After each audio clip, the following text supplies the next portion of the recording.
Nation. Today we are covering the form of the shin kick so you can knock it out in your 9-round workouts.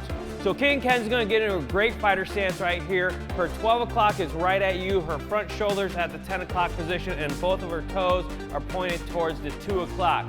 Now for the shin kick, it starts with the first step, the chamber. So when we chamber, she is going to point her knee at you, the 12 o'clock position. Let's chamber. Perfect. Now she's doing a front leg shin kick right here. Her toes are pointing towards the ground. Again, the knee is pointed at her target. She snaps in and out.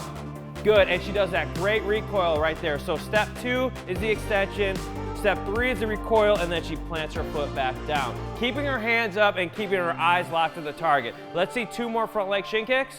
1 and 2. Now it's the same principles with the back leg. So let's see a back leg shin kick. Boom, coming in nice and strong, snappy, making sure your target is to hit the bag at your 9-round location with your shoelaces and shin. With any shin kick, either with the front leg or the back leg. Let's see 2 more shin kicks. 1 and 2. If you're knocking out shin kicks just like Kickin Kenz, you're gonna be rocking it out.